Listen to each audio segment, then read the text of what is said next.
कमजोर दवा ज्यादा शक्तिशाली बैक्टीरिया पैदा करती है, वैसे ही कमजोर मिलिट्री एक्शन ज्यादा शक्तिशाली शासन खड़ा करता है। जब किसी शासन पर हमला करो तो उसको पूरी तरह मिटा दो। ये शब्द है मैथ्यू वैन डाइक के, वही अमरीकी जिसको एनआईए ने गिरफ्त में ले लिया है। एनआईए का कहना है कि वैन डाइक भारत के खिलाफ म्यांमार में लड़ाके तैयार करने आया था, मगर कोलकाता एयरपोर्ट पर उसको पकड़ लिया गया।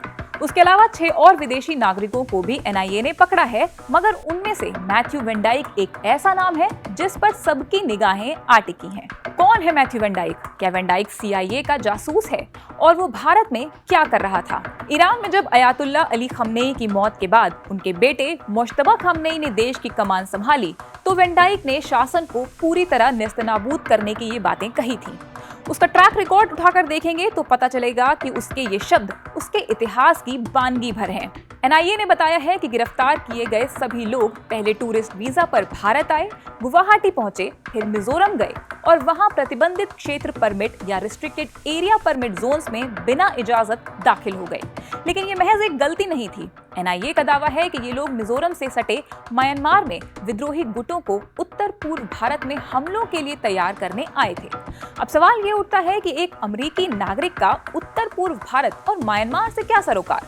जवाब छिपा है वैन डाइक के इतिहास में। ऐसा पहली बार नहीं है जब वो किसी तीसरे की लड़ाई में कूद पड़ा है। उसके ऑपरेशंस देखकर लगता है कि वो खुद को फ्रीडम फाइटर जैसा कुछ तो मानता है, हालांकि उसके कारनामे किसी मर्सिनरी से कम नहीं है। यानी ऐसा लड़ाका जो आजादी के लिए नहीं बल्कि पैसों के लिए जान लेने से गुरेज नहीं करता। ऐसा नहीं है कि वो पहले कभी पकड़ा नहीं गया। इराक में साल 2008 से 2010 के बीच वो करीब 20 बार सेना के चंगुल में फंसा। एक बार तो उसको अलकायदा का आतंकवादी समझकर खूब धोया गया। उन्हें शक था कि वैन डाइक जासूसी ऑपरेशन चला रहा है।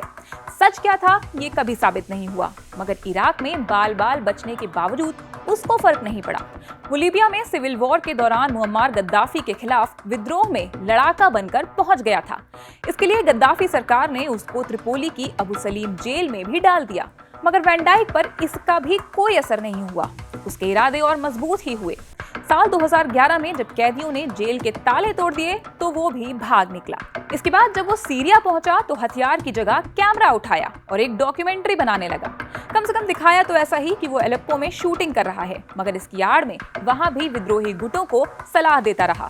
यहाँ भी असद शासन ने उसको आतंकी करार दे दिया। साल 2014 में जब इराक में उसके पत्रकार दोस्तों के सिर कलम कर दिए गए तो वैन डाइक ने एक संगठन बनाया, सन्स ऑफ लिबर्टी इंटरनेशनल। ये संगठन तानाशाही और आतंकवाद के खिलाफ लड़ने वालों को मिलिट्री ट्रेनिंग देने लगा और ये डंके की चोट पर किया गया। वो सोशल मीडिया पर एक्टिव रहता है, यहाँ तक कि अपने मिशंस के लिए क्राउड फंडिंग तक करता है। यूक्रेन में भी वो सेना को रूस के खिलाफ तैयार करता रहा, यहाँ तक कि वो खुद भी सेना में शामिल हो गया। सन्स ऑफ लिबर्टी इंटरनेशनल कहता है कि वो ऐसे लोगों की मदद करता है जो परेशान हैं, उन्हें मुफ्त में सुरक्षा सलाह देता है, ट्रेनिंग देता है। मगर ये शक हमेशा रहा है कि किसकी मदद करनी है और किसके खिलाफ ये ट्रेनिंग देनी है, ऐसा तय अमेरिकी एजेंसियां करती हैं। इसलिए आरोप लगते रहे हैं कि असल में मैथ्यू वैन डाइक सीआईए का एसेट है। जाहिर है इसका कोई सबूत नहीं है।